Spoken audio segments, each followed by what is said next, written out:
Welcome. This is NKBA, and you're here for the third webinar of the month on business management. Today's session is called Your Business and Your Life, Playing a Bigger Game with Catherine Davin. She's the principal and owner of Davin Interiors based in the Pittsburgh, Pennsylvania area. And Catherine, if you're with us, we're ready to get started. Thank you. I'm here, Debbie. Thank you. You're welcome. I'm excited to be here, and thanks to all the participants for taking the time. I know it's impossible some weeks to set aside an hour for a webinar on self-development, but I hope you will find it time well spent and maybe have a little thought or two that's a takeaway to help you play a bigger game. And I was interested, Debbie, to hear your weather update because I'm in Pittsburgh, which is not that far from you, and we're the same. It's like 90 and just pure humidity. You just want to immediately get at the air conditioning. But I did look this morning, and I think that our heat is going to break here in a few days, and I think next week the whole forecast is like 81, 82, and sunny, which sounds really something to look forward to. Let me think here. We're going to get started. In building my successful business, I've had my interior design firm for almost 20 years. I've made just about every mistake there is to make. Most of them I've made multiple times. So I hope that I can, like I said, pass along a tip or an idea or a takeaway that will help you play a bigger game and maybe a little bit easier than it was for me. This is just an example of a recent design project we've done. We've grown from, I guess it was 2001, I started my business with $1,000 in my business checking account, and since then we've grown to be a multi-million-dollar firm. This is a picture of me at the junior prom wearing a dress that I made with my home sewing machine. I'll come back to that in a second. But my childhood was amazing. I grew up in an academic family. Most of my sisters and brothers were like accountants and financial types, engineers, but that was so not me. I was sort of the oddball in the family. I was the one that was not athletic, and I never wanted to be in the backyard playing kickball and softball and that kind of thing.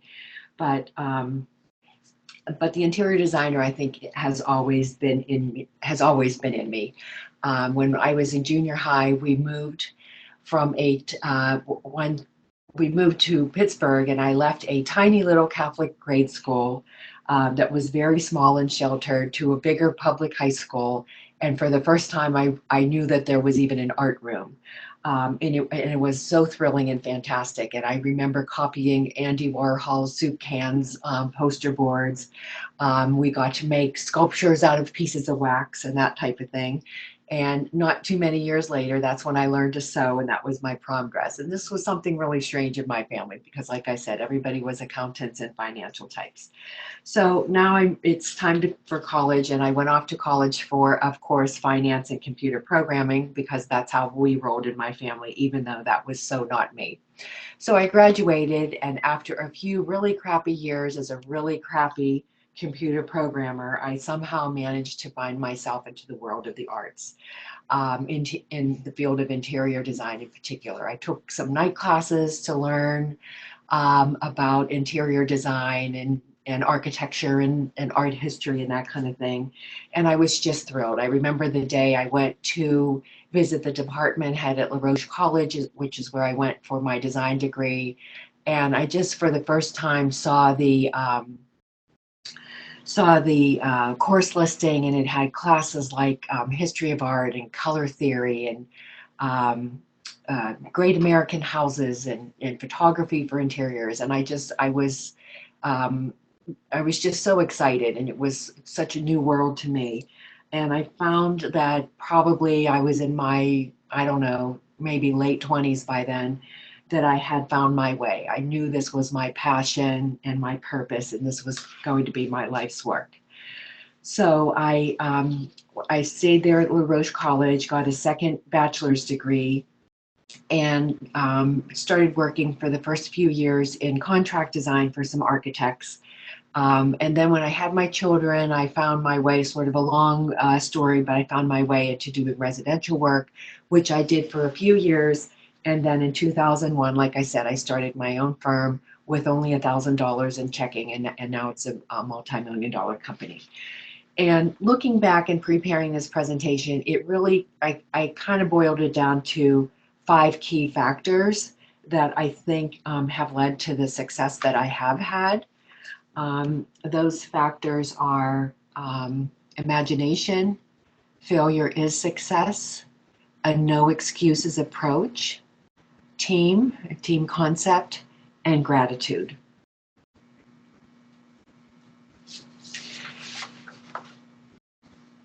The first one is imagination, and I think that's really made one of the most important things. In fact, one of my heroes, Albert Einstein, I love this quote: "Imagination is more important than knowledge." And I've come to know that before we can achieve anything, we have to be able to see it. We have to be able to imagine it. And I think most of us know that. It's not like it's a new concept, but I think it's really important once in a while to kind of step back and really let your imagination run wild.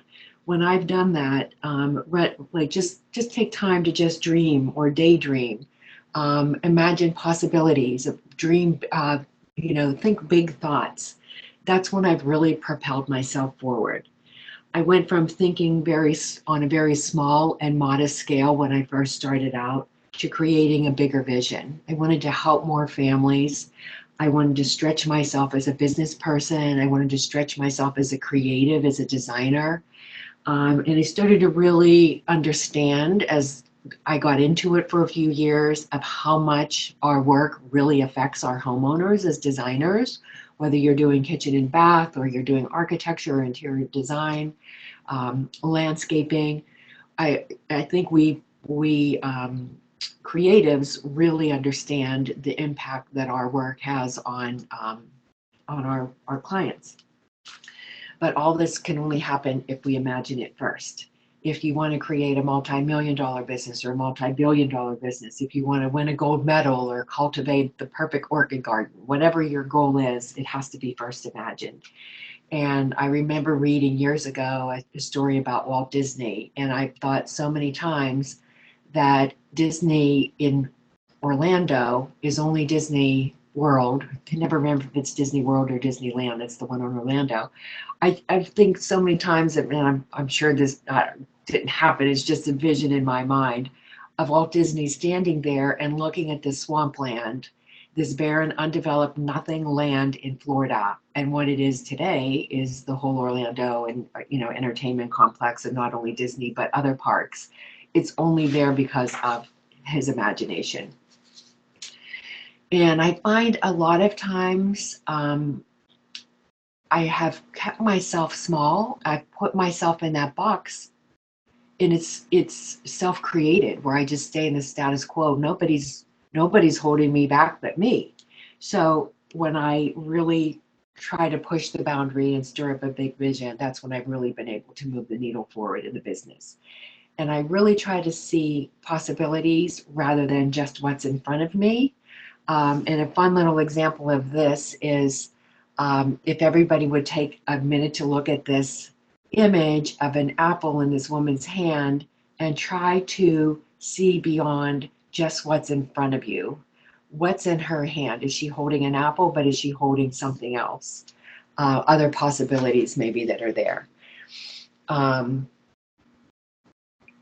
And if you want to take a minute to get to think of that, and maybe I don't have access to the chat, but if you want to enter the chat, I think Debbie can see it, and maybe there'll be some ideas we have.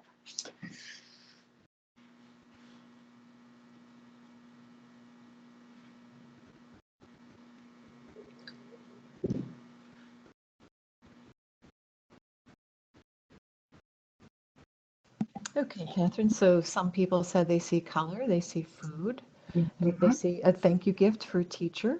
Oh, yeah. They see providing knowledge. They see creating a program to feed the world.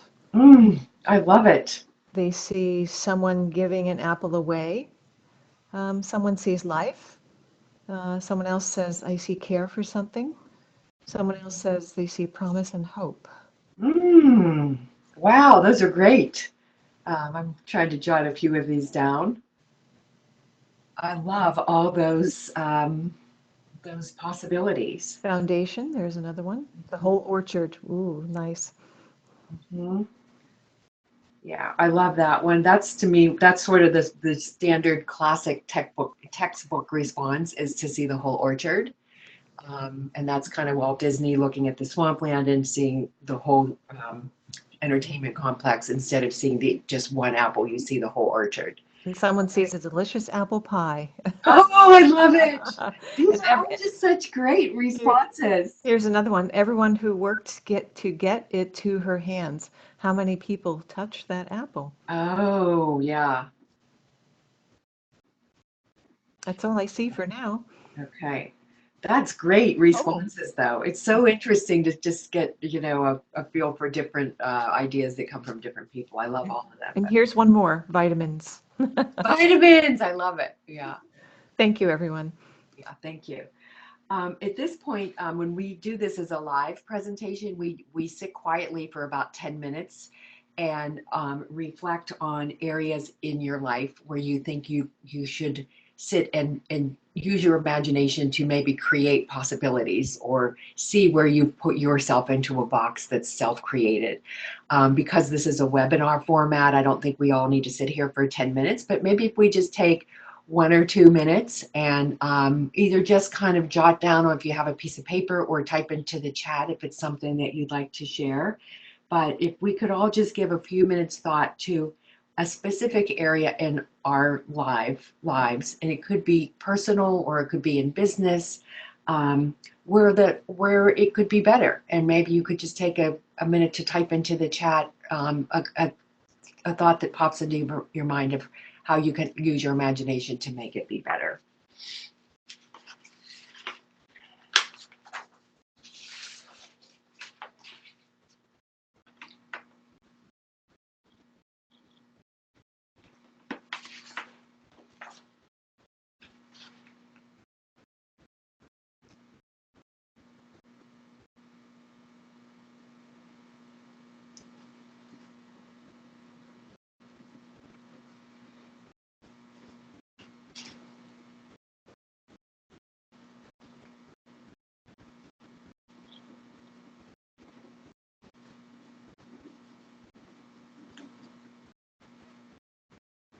Okay, Catherine. So I see Okay. two things in here. Um, having a vision of where a person would like to be in 2 years. Someone else said creating something new in the kitchen industry. That's interesting. Uh-huh. Yeah. Those are both great ideas. Here's Just another one. Allow myself time to be imaginative and creative outside of my designs. mm, hmm Better time management, someone said. okay. Here's another. Reach out and offer my imagination on a professional level. Oh, that's a good one. Could turn that into a whole, I don't know what you would call it, product line, or I don't know what you would call it, but um, The brand. yeah, Possibly. yeah. I'm not seeing any others at the moment. Oh, here's one. Okay. I have a vision of breaking out of my box and taking a risk. Ah, yeah. That's an interesting one too, because some people are so comfortable with risk, or at least a decent amount of risk, and some people are just really not. They don't. That's not in their comfort zone. Hmm. Um, Yeah, someone said scared of risk. Sort of risk. Yeah, yeah. But maybe we could try to imagine ways where you could take the next step in whatever, while reducing the risk, sort of pushing yourself, but not so far out of your comfort zone that you don't move forward.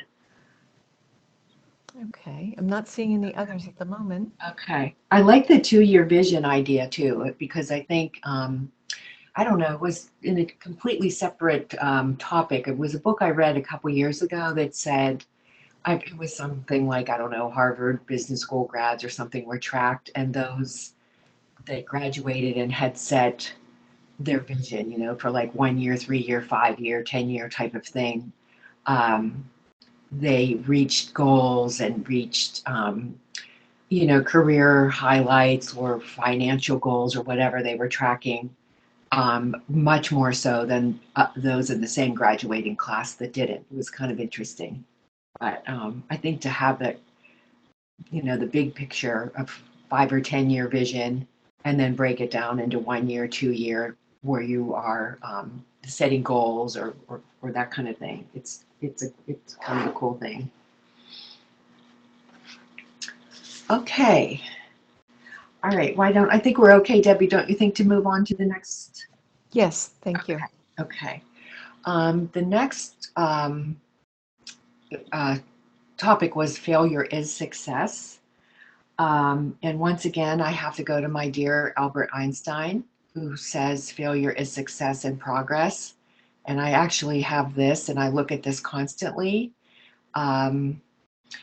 because I'm just always so inspired by it. And I think also when I see, we have in our family a number of little, I guess you would call them babies to toddlers that are just learning to walk. And it just kind of fascinates me that they get to the point they're laying on their belly and they're kind of wiggling around or trying to slide, and their feet and hands are flailing in the air, and then suddenly it turns into crawling, and then it turns into where they're trying to walk. And they kind of roll around on the floor, and they get up, and they're halfway up, and they tumble over, and they roll over, or they're leaning, trying to reach to a table leg or a sofa or something for support. And they're kind of laughing, and they bang their head and they cry, and next thing you know, they're laughing. To me, it's success in progress. They don't seem to get discouraged. They just keep going, and it's just success in progress. It's sort of a happy little process that they're going through to learn to walk. And then you think of that little toddler when they finally are up on their own 2 feet, standing and taking their first steps. It's such a big day, and everybody's filming and clapping and sending pictures to grandma, and finally they reach the success. And it's just kind of I just think it's sort of such a joyful, positive, happy thing. But then I think of us as an adults, and somewhere along the way, from when we were so happy with knowing that was success in progress, we sort of lose that, and we become more focused on failures, or we become discouraged easily, or see failure as kind of a stopping point. And I kind of, in the last few years, I've started to think of failure and success as just two different points on the same continuum. And two examples I have are one you could relate to money, where you say, okay, you see a person and you say they make $100,000 a year. And one person hears that and says, oh my gosh, I can't even dream of that. I can't even dream of making 50 or 70, let alone 100. And then you see another person look at them and they say, oh my gosh, how could anybody live on 100,000? I could never even begin to, that's so little, I can't imagine. And so it's all just, again, there's no failure, no success. It's just different points on the same continuum.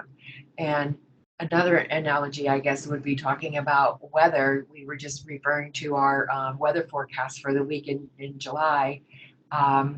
You could say, someone coming to Pittsburgh from a very cold place is seeing this 90 degrees as really hot. And Debbie coming from New Jersey to visit me this weekend, it wouldn't be anything at all. It's just relative, and it's just different points on the same continuum. So I try to see, I hate to even use the word failure that way. I think of it as just success in progress. So my point is failure is success. And always try to see it as an opportunity for growth. And another example related to my business in particular was, I think it was this spring, we were trying really hard to get this job. The client was really, the prospective client seemed to be very nice people, and they were building a gorgeous house. We were very eager to get it. And it turned out we did not get the business. And I had a nice chat with the homeowner of why they went with another firm and this kind of thing. And I let myself have my, 10 or 15 minute pity party and be miserable and why I didn't get the job and darn it, this and that. And then I thought, well, don't just see it as a failure or be negative about it. Really, I went in my office and I sat down for probably 20 or 30 minutes and really tried to kind of digest the feedback that the woman was nice enough to give me. And I really tried to learn from it. And we made a couple changes to the way we do our sales process. And we made a couple changes to our contracts and our offerings, different service offerings. And we have got a couple projects since then rather easily. And I almost felt like I'm not sure that we would have gotten those newer clients if we had not made those changes to both our service offerings in our contract and the sales process. So that to me was a really good example of learning from our quote unquote failure. I also realized, this sounds kind of, I don't want to say cynical, but I've also realized as I've gotten older that in a way, nobody really knows what they're doing. And sometimes I think as small business owners, we feel like everybody else knows what they're doing, or big corporations, or I don't know, banker or financial types have all the answers, or there's a right way and a wrong way, or the way another company does it is the right way. And I've realized that is just so not true, that small businesses, we're all just trying to figure it out. And as we go through the years and we gain experience, we know just as much or more of how things are maybe done best for our clients or the way our business operates. So I just feel like it's just a continual learning process, and we just keep moving along the continuum of failure and success. So the next time you find yourself holding, or you see that you're holding yourself back, maybe because you have a fear of failure or you can't envision the success, play this little video. Debbie has a link to it she can send you after the webinar. And I've been inspired by it many times. And some of you may have seen it. It's just a fun little thing that we'll play here. I think it's about maybe 1 or 2 minutes long. If I can get it to play, that is.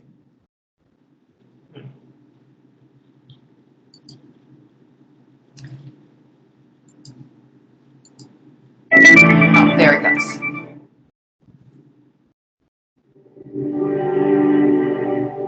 Here's to the crazy ones, the misfits, the rebels, the troublemakers, the round pegs in the square holes, the ones who see things differently.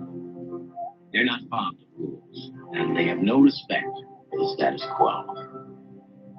You can quote them, disagree with them, glorify or vilify them, but the only thing you can't do is ignore them, because they change things.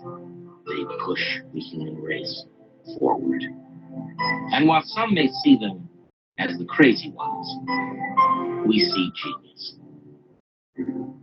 Because the people who are crazy enough to think they can change the world are the ones who do.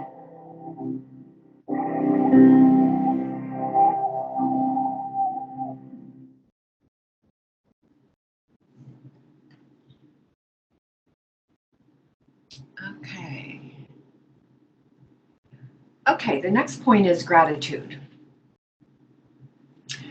I guess it's the older I get, the more and more I try to be in a state of gratitude, which is sometimes challenging. You know, we all run into client problems and design problems, and the projects we do are riddled with problems. But even with problems or challenges in business or at home, I always I feel more strongly every year that the more you remain in a state of gratitude, better things come along. I've started in the last couple of years to keep a gratitude journal. Many of you listening may do the same. And I feel like, gosh, I'm so blessed, and the things that I complain about, it's kind of ridiculous. And one time I don't know, somehow I had the vision of, I was complaining about something really silly, and I thought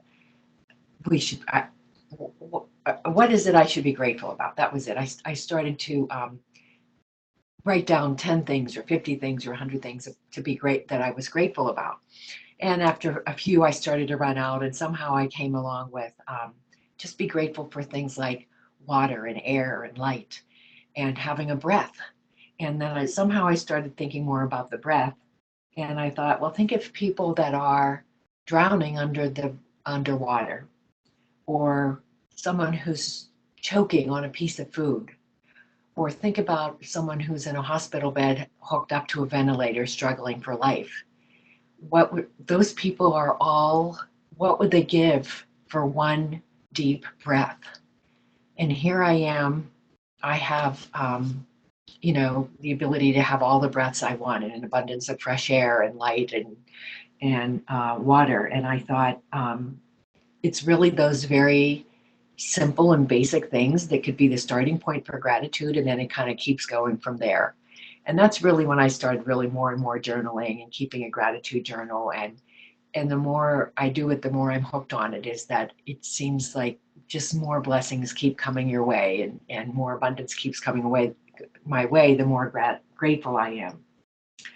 And I started reading into it a little while ago, and I read a lot of studies that show, or there are different places around the country that had done studies that show people that have a high level of gratitude, they're very grateful, they experience so much more well-being, they enjoy better sleep, they have higher levels of esteem and happiness and all that kind of thing.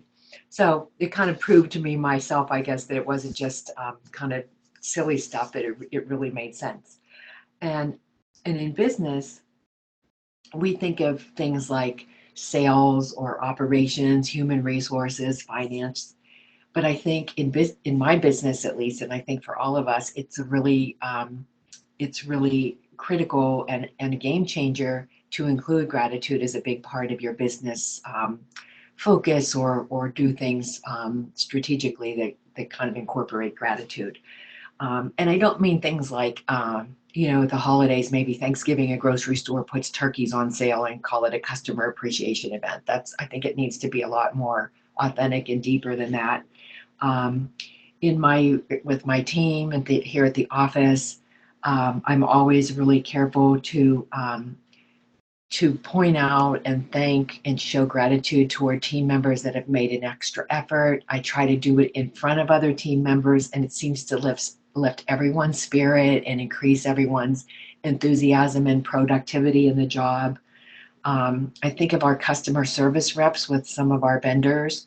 We do a lot of custom furniture and fabric and all kind of home furnishings orders, and the customer service people seem to be sometimes really battling in their job because all they deal with all day long is complaints and problems, and we try to be very grateful to them. Appreciative, kind words. Sometimes we've sent them gifts, and they've been so surprised because that we'll send like a box of candy or something to a customer service rep in North Carolina, and we've never met them, and they just are so grateful. Um, we have a man locally who takes care of repairing our furniture that comes in, if it comes in with damages, or a customer damages in their home or something. And he did a big life-saving job for us one day. The day before Thanksgiving, the customer had a big problem with their dining room table, and he rushed over and spent the whole day there and repaired it. And we sent him a nice gift, and he was so surprised. He said he had been doing this business for 38 years, and no one had ever given him a gift before. And it's not even the gift or the value of the gift in particular. It's more just the sentiment and being thoughtful and kind, and just kind of the energy that they get from it. So in our office, we try to call it that we have an attitude of gratitude. And I think it comes across to our clients too. Like I've noticed the more grateful I am, we seem to be attracting better clients too. Those clients that are grateful to us for what we bring to them. They seem to be, I don't know, more considerate. Um, uh, we They treat us more like human beings. rather than just, service providers who have to get stuff done for them as quickly as we can and that kind of thing. So I feel like it comes across to them and they can really feel it and they respond to it too. So to me, gratitude it's been a really big thing. And again, if we were doing this as a live seminar, at this point, I would ask you, I have a handout and I'd ask you to list 10 or 15 or 20 things that you can think of right off the top of your head that you are grateful for today. And I don't think because it's a webinar, we're going to take that much time, but maybe if we could just take again 2 or 3 minutes to either write down or think through, or if you want to type it into the chat, something or some things about which you are really grateful for today.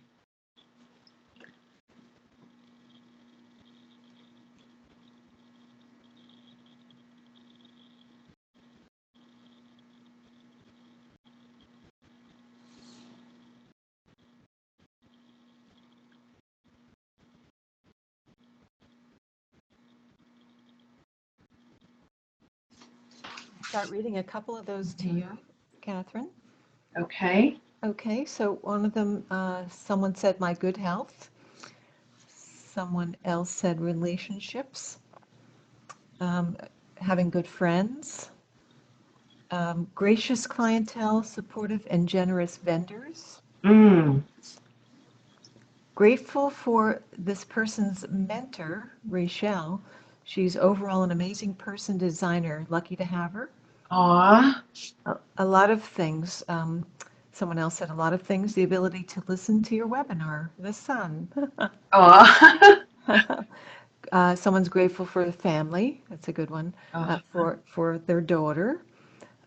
Grateful daily to have my parents one more day in my life. My beautiful daughter, which was a blessing in and of itself, and such a supportive husband. Thank you for that. Mm-hmm. Not seeing any others at the moment. Okay. It's interesting. They're all emotional things or relationship oriented. Friends, health, mentor, relationships, clientele, family, daughter, husband.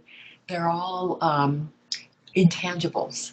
My first pregnancy, someone just put in there. Yes. Aw. Yes, very, very much the human element.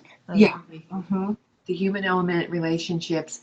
Nobody's saying they're grateful for a dollar amount in the bank or a new car or anything like that. It's all these really, like you said, human element and relationships and emotional things people are listing.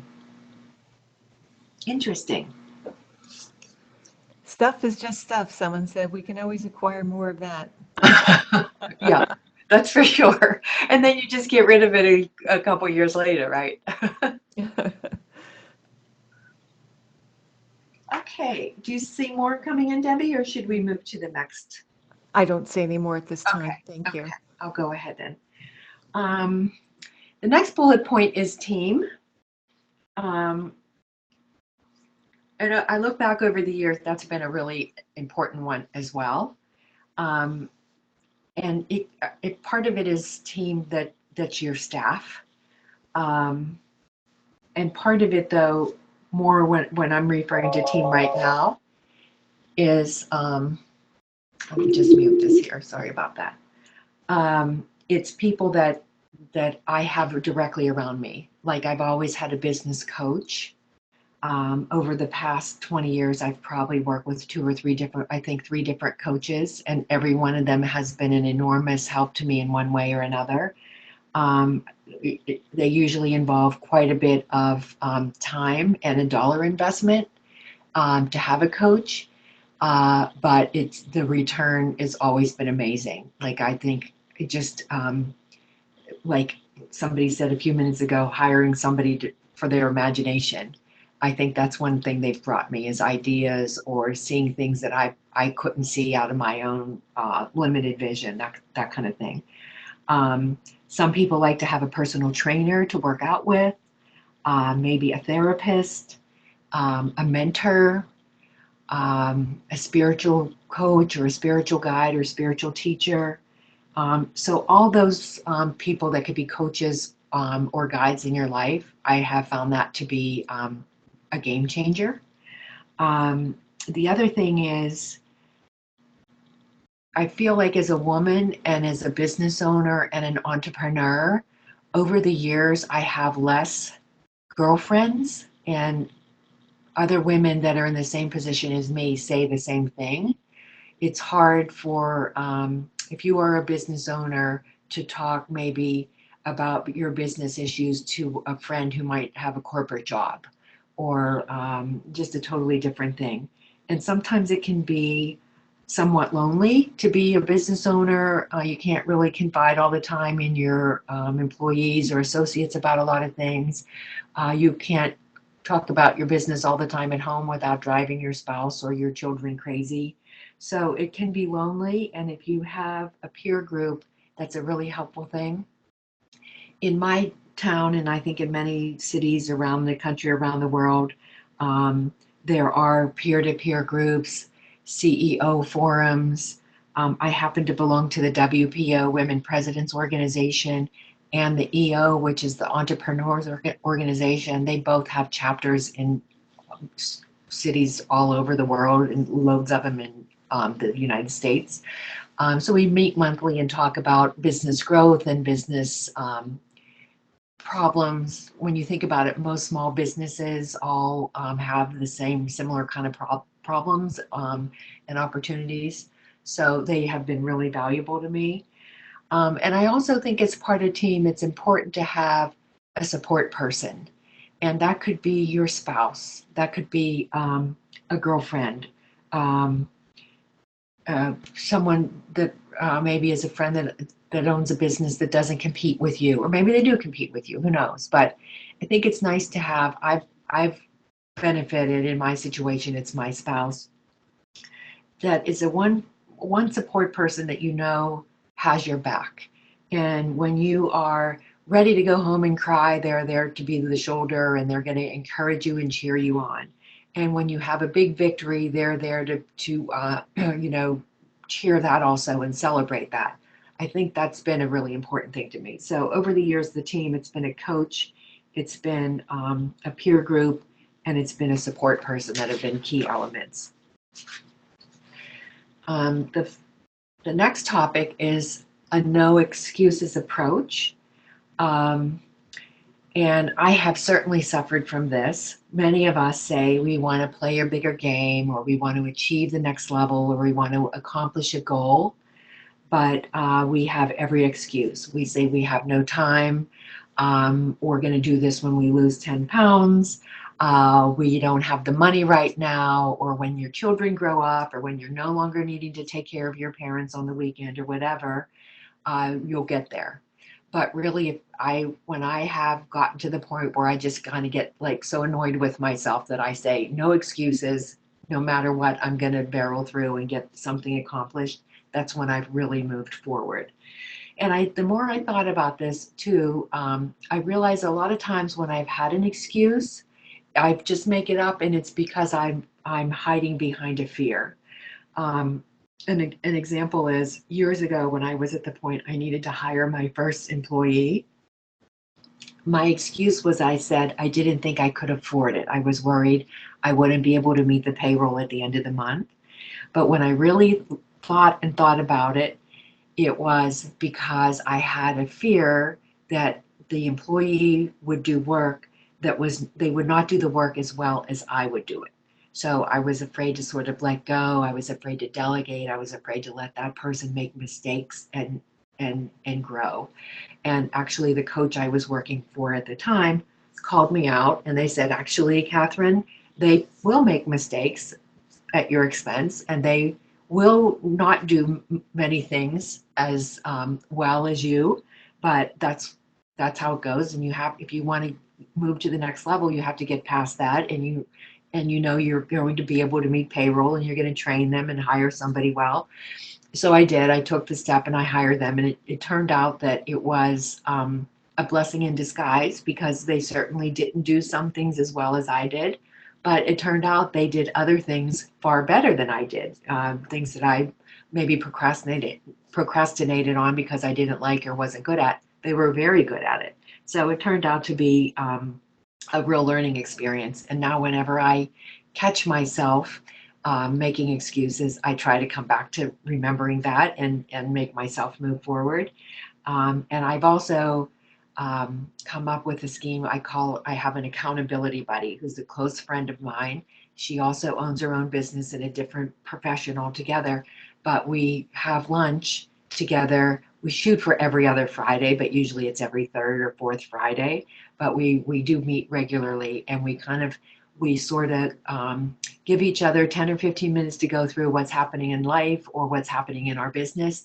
And it's very easy to hear another person making excuses or hiding behind excuses, and we really call each other out on it and try to, push each other along that way. So that's been a really good tip, is to have an accountability buddy in getting past the excuses.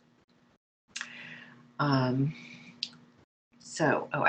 thought I had a summarizing slide here. It must have disappeared, but I just wanted to summarize the 5 factors that have helped me. One is imagination and creating something and creating yourself. The second one is failure is success, an attitude of gratitude, team, which was coach, peers, and a support person, and taking a no excuses approach. So at this point, I'm ready to close, and I just want to thank you for sharing this time with me and allowing me to share some life lessons. I hope you've gleaned an idea or two, or maybe gained some insight that you can use your way to playing a bigger game. So we have a few minutes. If anyone has a question or a thought or a comment they'd like to share, go ahead and put it into the chat, and we can go from there. And I think after that, Debbie has the sheet if you want to do if you need to register for your CEU, I think I have that here also. Okay, well, thank you so much, Catherine. I am looking through the list here. What I've done is I've actually, while you were talking, I put into the text chat the Women's Presidents Organization. I believe that's the one that you mentioned. Yes. And someone else mentioned SCORE, so I put score.org in the text chat for people. Okay, good. And then you also mentioned the Entrepreneurs Organization. Yeah. Yep. So it's eonetwork.org. So I put that in there. Okay. And then someone was asking about something very specific. So they were wondering, where do you seek out a business coach for branching out as an interior design consultant? Do you have any ideas on that? You know what? I think if you Google that, I've noticed that in the last maybe 2 or 3 years, that have been quite a few interior designers that have taken coaching on, as some of them have actually stopped doing design and they coach full-time, and some it's kind of a 50-50. But I think if you just Google that, you will be surprised how many come up. And others that are not necessarily just for interior designers. But I think business coaching is an industry that's really blown up in the last, when I first started doing that like 15 years ago, there weren't that many, but there's a lot out there now. And there's a wide range. Some it's a very small service offering where maybe you just join a group webinar once a month and it's a very low fee. And others are, tens of thousands for a very high level of personalized service, or one-on-one meetings throughout the year and that kind of thing. Oh, and somebody just chatted that SCORE will do business coaching for free, and they do. That's the Service Corps of Retired Execs, is SCORE, which is part of the Small Business Association. And if you contact them, that SCORE group is executives that are retired, but they still want to stay active and they want to give back. They will do coaching, they'll do, analyze your finances, all kind of services, and a lot of it is at no charge.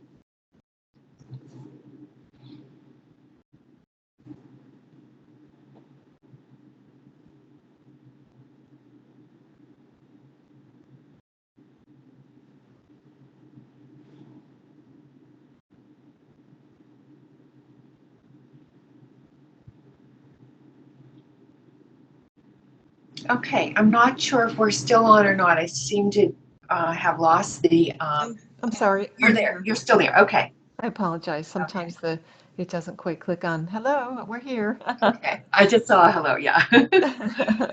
Okay. So someone's asking, how did you initially start your business? I started, this was going back to 2001. I did a few years doing contract working for some architects. And then I think I must have had my second child and I took a little bit of time off.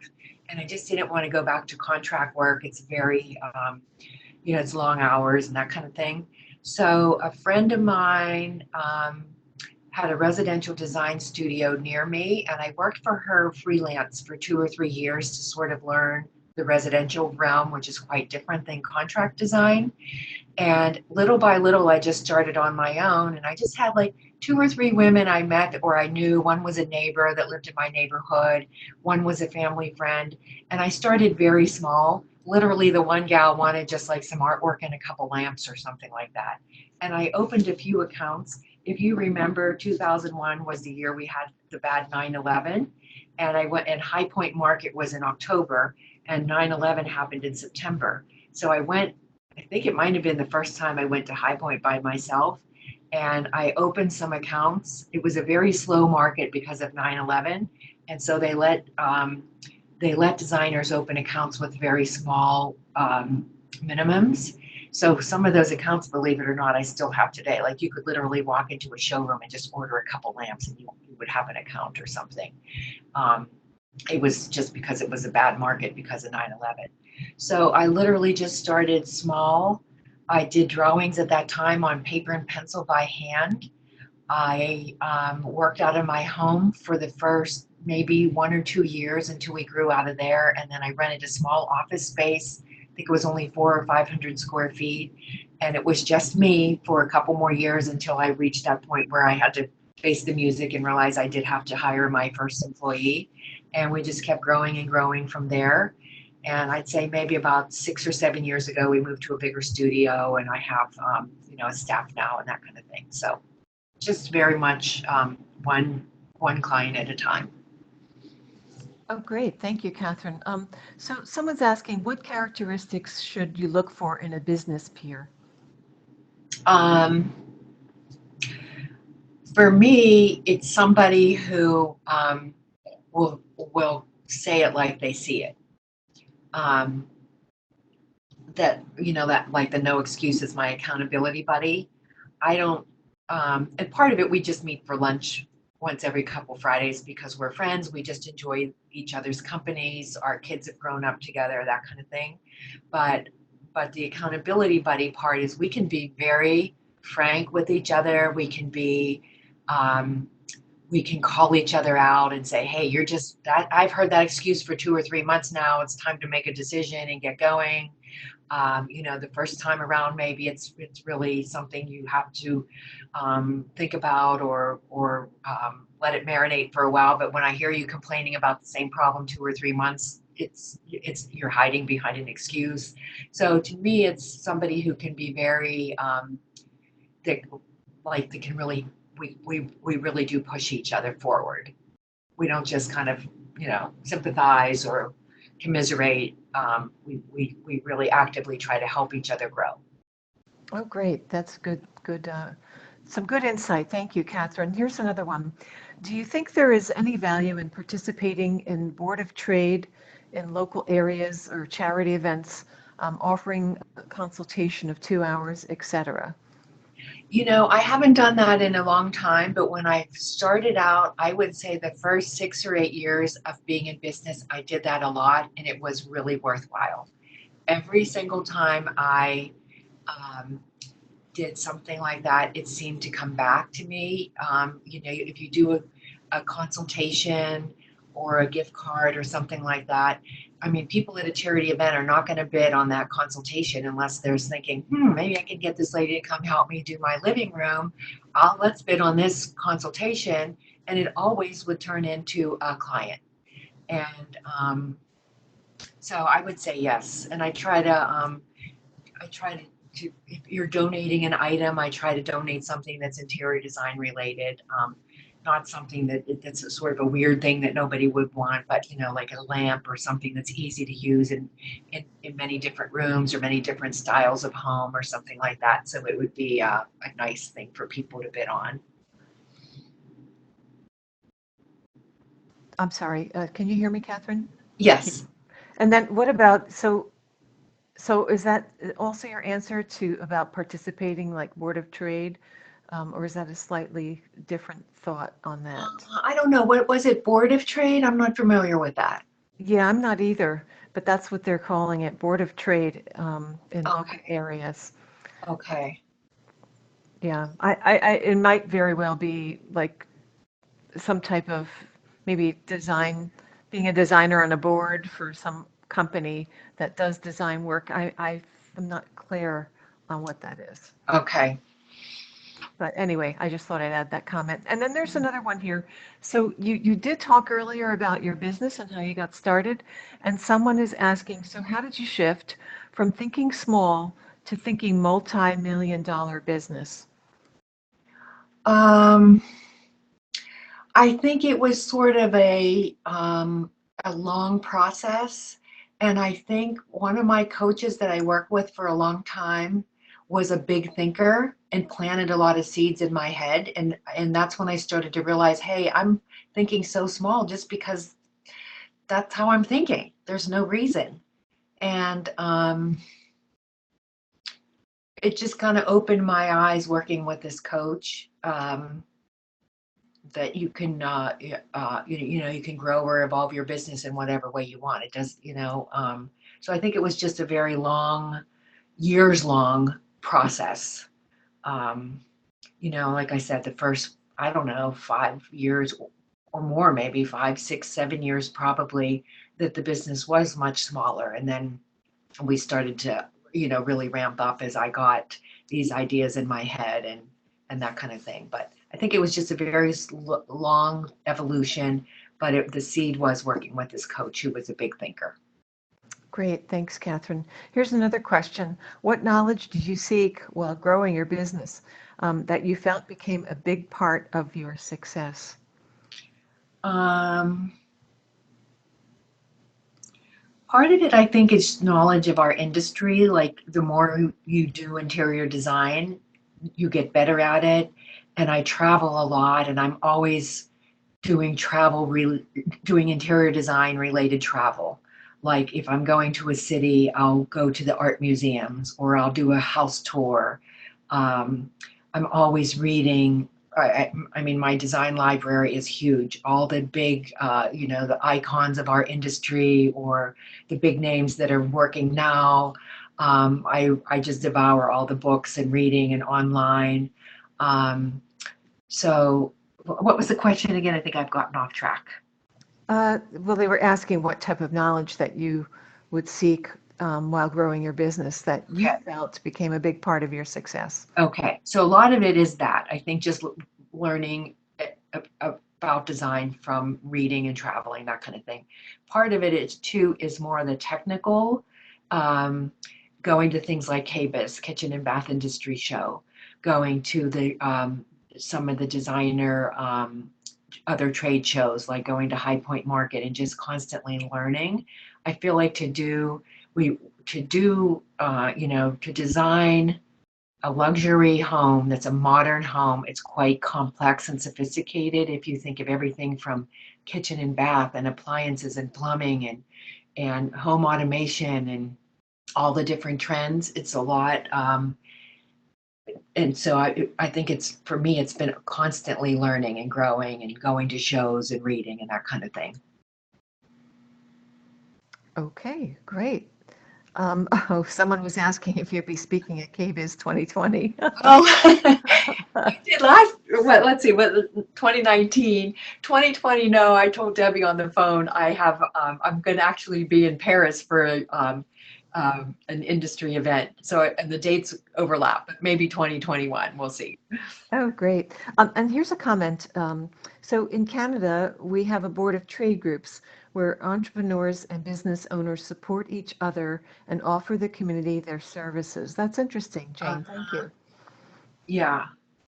Yeah, I don't, well, that's what that, the board was. I mean, I've not participated in anything like that, but I do a lot of like little, I guess we'll call it pro bono, is just people I know, like my church and the little tiny private school where my kids went to school and, people like that I do a lot of little, just they're small jobs and a lot of times we don't charge for them or we'll donate the products. It could be something like that. And it's not really ever come back to me in terms of directly gaining us clients, but I think it gains goodwill and it helps to get our name out there and that kind of thing. Great. Well, I'm not seeing any other questions or comments right now, Catherine, and I want to thank you so much for volunteering your time and your expertise with our audience, and thank everyone out there for attending today. And I'm going to stop the recording right now, Okay. and I hope everyone has a great day. Thanks so much.